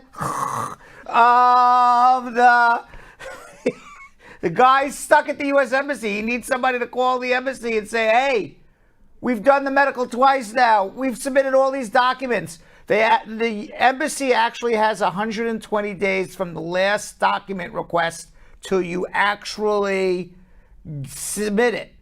So if it's more than 120 days, get a lawyer involved. If it's less than 120 days, hang in there. Okay, Jacqueline Brown, another VIP squad member. This might be a little lengthy. My mother filed for me in 2010. I had my interview in 2017 and did not get through. I was given an I-601 waiver and was approved in 2019. I got an interview in March 2020 for myself and 2 kids, but it was canceled because of COVID. Now, last month, we got a new biometric date and completed our medicals, police records, passports, but we have yet to hear back from them. Will my 24-year-old daughter be covered under CSPA? Yes. The answer is yes, because they're already processing her. So Once they accept the application, her age is frozen. So as long as they accepted her application, they accepted her fees, she was obviously under CSPA at some point in time, her age is frozen no matter how long it takes. Okay, Luis Duran Montero on YouTube. Can I travel outside of the U.S. if my conditionary green card is about to expire in 2 months? I haven't received my I-751 extension. Yes.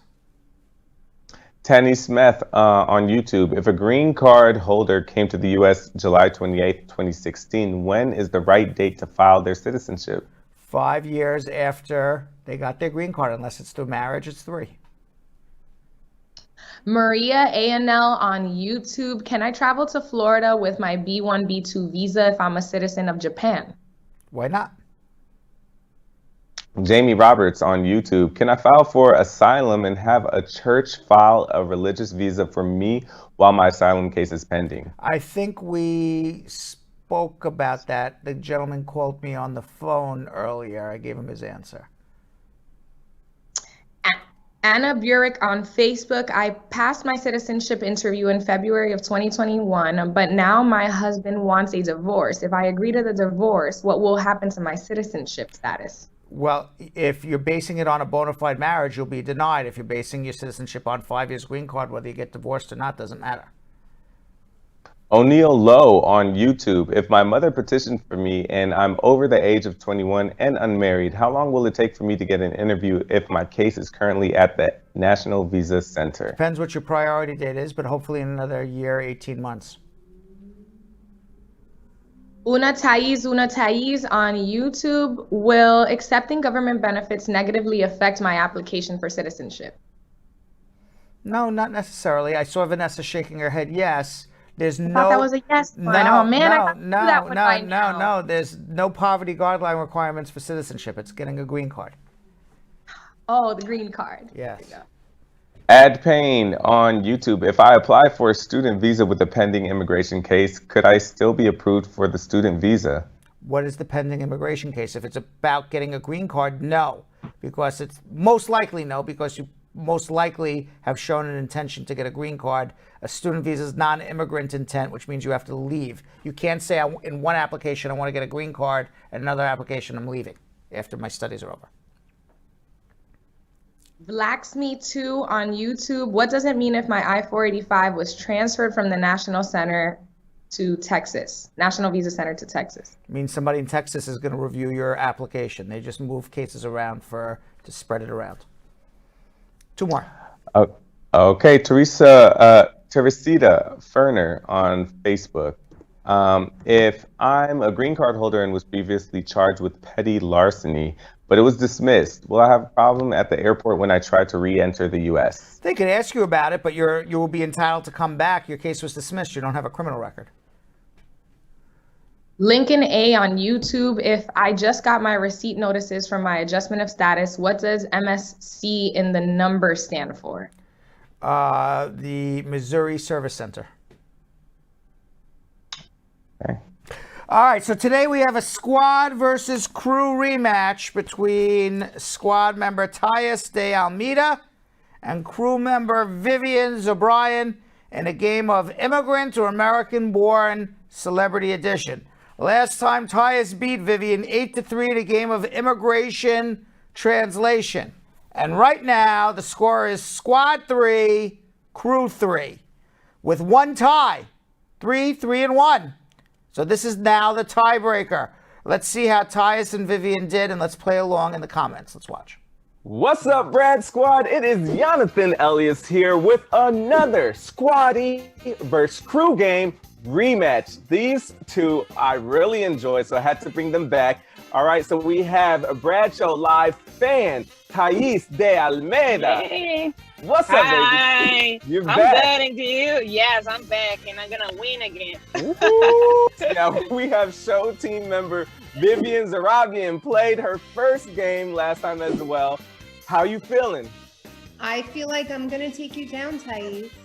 Oh, let's see. Okay, so now this is going to be a celebrity edition, American born or immigrant. Make sure you have your pen and paper. I'm gonna read the question, then count to 3, and then you show it to the team, okay? Okay. All right, and Brad Squad, please make sure you guys play along and listen as well, because I'm adding a new rule. Are you ready for it? Yes. Yes. Okay, so you're gonna get a bonus point anytime you guess their home country. So I want you to put American born or immigrant, and then put the country you think that they were born in. Okay. This can be pretty good. This is gonna be good. All right. First person, Aziz Ansari. Is he American born or immigrant? And from where? We ready? 1, 2, 3. Oh, good answer, but wrong. Nah. He is American born. Aziz Ansari is comedian, actor, and Master of None creator. And he was born in Columbia, South Carolina on February 23rd, 1983. So he is from South Carolina. Okay, he was born to a Tamil Muslim family with both of his parents being immigrants from Tamil Nadu, India. Aziz stand-up concert at Madison Square Garden, amazing. He expressed his gratitude toward his parents immigrating to America by joking on the fact that life is super easy because they did all the struggling. All right, so Ansari created an episode of Master of None based upon his own parents' immigration story. Aziz's own parents actually played the parents of his character, Dev. So the episode was critically acclaimed and won Ansari the Emmy for Outstanding Writing in a Comedy Series in 2016. So that's awesome. Okay, 0-0. All right, number 2. We all know and love him. Rest in peace, Alex Trebek. Is he American born or immigrant? And from where? Are we ready? 1, 2, 3. No? Ding, ding, ding. He is an immigrant. Viv, are you going to try and guess where? Is it Canada? So that's your final answer. And then you said where, Thais? Serbia. Serbia. Well, you got ding, ding, ding. He is an immigrant. And ding, ding, ding, Viv, you get an extra point. He is from Canada. Wow. That was no way. Uh-oh. So the late Alex Trebek, the former host of Jeopardy, was born in Sudbury, Ontario, Canada, on July 22nd, 1940. Now, before Jeopardy, Trebek had hosted the Canadian game show Reach for the Top in 1973. He decided to expand his career by immigrating to the U.S., relocating to Los Angeles, California. Now, even though he had been hosting Jeopardy since 1984, he didn't become a naturalized American citizen until 1998. Wow, didn't know that. Now, number 3, Charlize Theron. Is she American born or immigrant, and from where? We ready? 1, 2, 3. She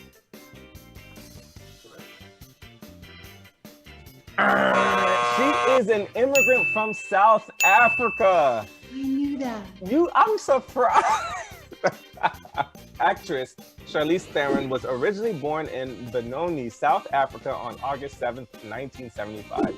So Theron first moved to the U.S. to work as a model in New York and in Miami. In 1994, at age 19, Theron relocated to Los Angeles to pursue her acting career. Now, after starring in many critically acclaimed films and winning an Oscar for the 2004 crime drama Monster, Theron obtained her U.S. citizenship in 2007 so that she could vote and travel more easily. Number 4, the beautiful and talented Zoe Saldana. Is she American born or immigrant? And from where? We ready? 1, 2, 3.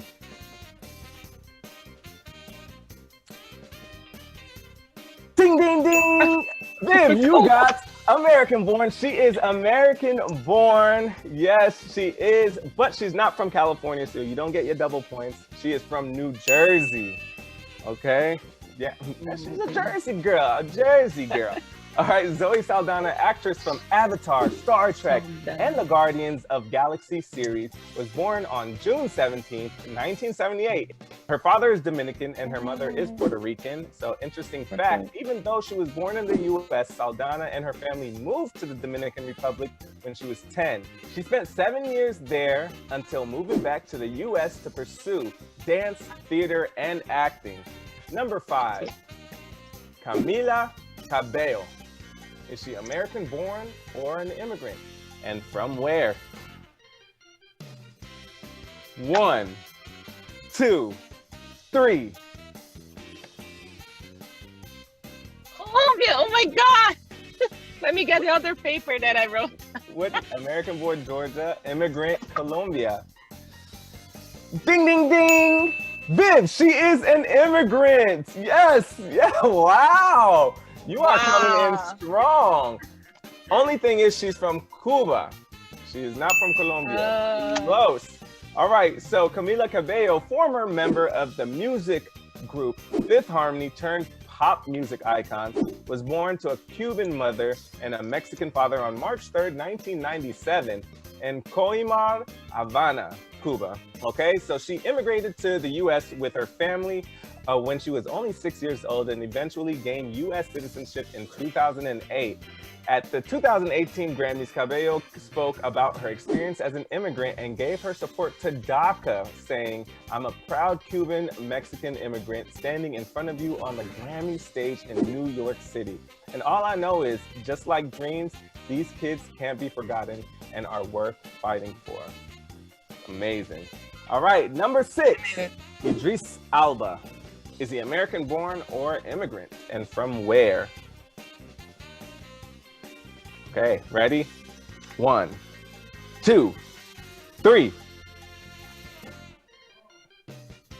He is an immigrant. Have you not heard Idris Elba speak? He is from England. He has a straight British accent. Yes. Oh my God, cut that. Yes, actor and People Magazine's 2018 Sexiest Man Alive. Idris Elba was born in London, England on September 6, 1972. His father immigrated to London from Sierra Leone and his mother came from Ghana. After taking on several roles in TV and film, Idris made his big break in America with the HBO series The Wire, playing Russell Stringer Bell. He's gone on to star in blockbuster hits like the Marvel Cinematic Universe, Thor and the Avengers, Pacific Rim, Beast of No Nation, Zootopia, and Star Trek Beyond. Now, in 2019, he and his wife were granted honorary citizenship in his father's homeland of Sierra Leone.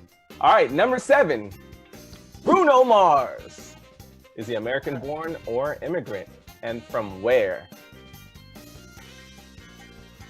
All right, ready? 1, 2, 3. What?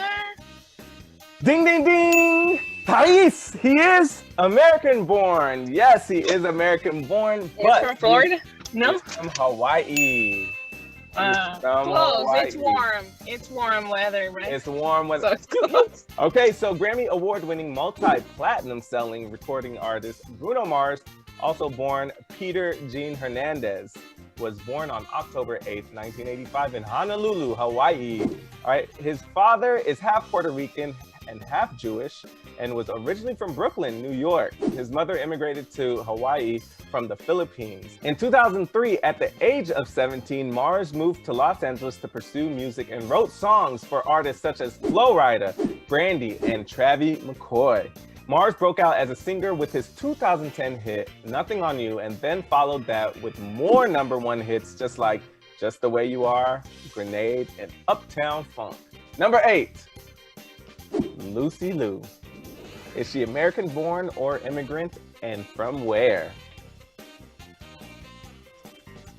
We ready? 1, 2, 3.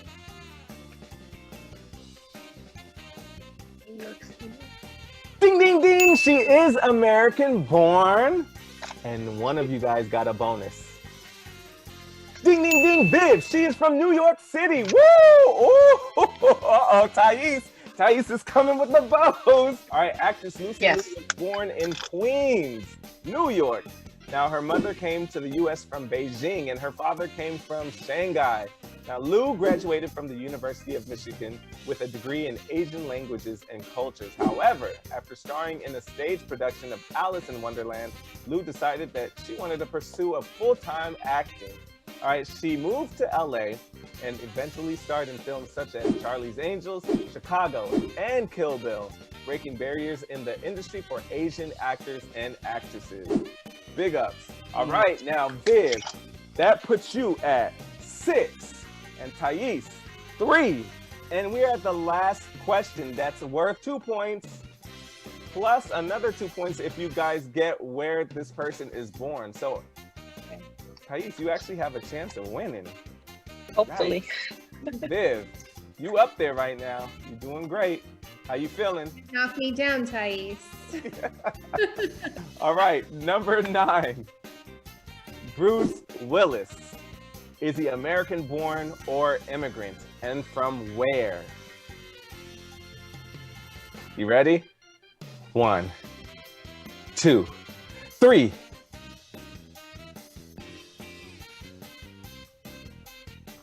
Ding, ding, ding. Viv, you got it right. He is an immigrant. He's not from Ireland. He is from Germany, but you are the winner. Congratulations. Ooh, that was a close one. Now, let me tell you, actor and film producer Bruce Willis was born on March 19th, 1955 in a West German town called Idar Oberstein. Okay, his mother was a German-born woman from Kassel, Germany, and his father was an American soldier stationed at the U.S. military base. Now, in 1957, Willis's father was discharged from the military, and he took his family back to his hometown of Carneys Point, New Jersey. Willis soon starred in school and stage productions, and eventually went on to star in television and film, including Moonlighting, the Die Hard franchise, of course, Pulp Fiction, Last Man Standing, and Motherless Brooklyn. All right, so Viv, you have ended with 8 points, Thais 3. Can you believe this? Thais, do you remember last game? You won by 8, and Viv had 3. Now it's opposite. Viv came I have to back. watch more TV and stop reading more. No. You can still read. I have to do the opposite. You guys let us know. Let everybody know how fun this was. Oh yeah. Awesome. Anybody else who wants to play, make sure you hit us up in our messages, and we're gonna get you paired up with a Brad crew, okay? So you guys can reclaim that throne too. All right, big ups to everybody. Thank you, beautiful, beautiful, beautiful ladies. I love working with y'all. Thank you. Thanks for joining Thank you. us. Awesome. And Brad Squad, I hope that you guys played along. All right, peace. Now, Yo-Yo, I have a question for you. Since you were the judge and the jury there on the Bruce Willis question, because this game was, I just was watching at the end. This game was called Immigrant or American-Born Celebrity Edition. Yes. Would your answer? Would you have given points? Would you have given points differently if the answer was Bruce Willis was born in Germany to an American father? It's very possible. I don't know the answer. It just depends on a lot of things. But I would say most likely that he was born a U.S. citizen because his father was a U.S. citizen. Would that have changed, even though he was born in Germany? Would that have changed your answer and the points that you were giving? Sure, why not? All if right. they had said that. I would say we need to find out more about Bruce Willis's automatic citizenship, and this game isn't under dispute. Well. I think if she was a lot closer to Vivian in the score, then we probably would have. So to, it wouldn't have made a difference then. It wouldn't have made a difference. All right then, too bad, squad. Crew 4, squad 3. Ha ha ha. And by the way, if you are part of the squad and you want to make it 4-4, DM us right now in the comment section. Somebody from our show will reach out to you. Just send us a DM, or even in the comment section, wherever you're watching. Somebody will reach out to you, and One day in the near future, you will be playing Squad vs. Crew as well. In the meantime, we have to make a TikTok video. Let's do it. Let's do it. All right, I'm going to answer 50. I'm going to answer 50 questions. I've already answered 50 questions today. I'm only going to answer 9 more questions today in 50 seconds. I got it backwards. I probably answered more than 50 questions between my work and the show today. So I'm only going to answer 9 today in 50. All right. Oh, exactly. Is this predetermined that I'm already going to win? I like that. Let's do it. All right, let's do it. All right. Can I file taxes if I don't have a social security number? Yes, it's called a tax ID number. Can I file for myself if I am under 18?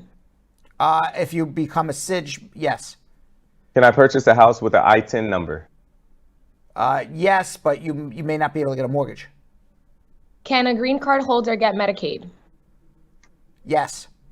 Can I travel inside the U.S. with only my work permit? Yes, of course. Is there a backlog in green cards through marriage? Unfortunately, there's a backlog in green cards because of the pandemic. Can I marry a U.S. citizen without an I-94? Yes, as long as you have a visa in your passport. Can VAWA applicants get deported if they are caught lying? Of course. Can a conditional green card be extended for a year? Yes. Woo! Party time! Like that. Fri-Yay. We like that. Fri-Yay! It's Fri-Yay! It's the end of the show. I will be going according to Vanessa and Yo-Yo. They've already decided I'm heading for the masseuse and then the bar. And then to the bar. And then the bar. Masseuse bar. Forget the chiropractor. Forget the acupuncturist. And your Oreo cookie sandwich. And my Oreo cookie sandwich for dessert. That sounds like my stomach's going to be hurting later. Alcohol and Oreo cookie sandwich. But I can do it. A lot of self-care. You want to know why I can do it? Because I just answered 9 questions in 50 seconds. There you go. All right, what do we got for comments of the day? All right.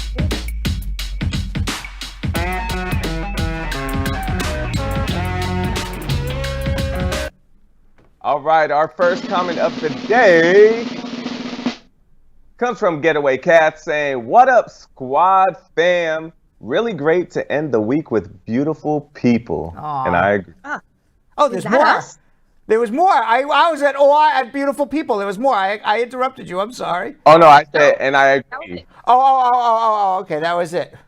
Yes. Yeah. I was just agreeing with Getaway Cat. Very nice Getaway. Okay, squad, our next day. Isla Enot saying, "My first day since the king of immigration is back. I missed your show." We missed you all week, but I'm glad you're back. Thank you. Yes, don't miss any more. Yeah. All right, our last comment of the day for the week comes from Elizabeth Francis saying, "Uncle Brad is really the man with the plan. There's never a dull moment." All right. We'll see you all January 2nd. I'm only kidding. We'll see you Monday. Just I'm about to say, wait. We'll see you No, we're going to see you Monday. Monday, what's today? The 14th, Saturday's the 15th, Sunday's the... Monday, May 17th. Be there or be, what do they say? Square, right? Square. Have a great weekend, guys. Thanks. So, Sam, as part of the production, we have to say this disclaimer at the end of the show. Do you mind reading it for me? Okay, but you know, Brad, I have to do everything around here. It's bad enough I've got to remember everything that happened on the episode from the previous day. Forget it. I'll do it. The proceeding was information only and not specific legal advice. Consult an attorney about your individual situation. Prior successful results do not guarantee a similar outcome in the future. To make an appointment with the Spar and Bernstein law firm located at 225 Broadway in New York City, call 1-800-529-5465. That's 1-800-529-5465. Easy to remember, 1-800-LAW-LINK. That's 1-800 1-800-LAWLINK. Once again, make a call to 1-800-529-5465. And of course, link up with the law offices of Spar and Bernstein, located at 225 Broadway on the 5th floor. If I were you out there, make the call, make the link, make the connection, make it Spar and Bernstein. 1-800-LAWLINK. That's 1-800-529-5465. And now, conveniently located in Hartford, Connecticut on 1 Congress Street. Visit us in Connecticut or in New York at 225 Broadway. That's 1-800-529-5465. 1-800-LAW-LINK. 1-800-529-5465.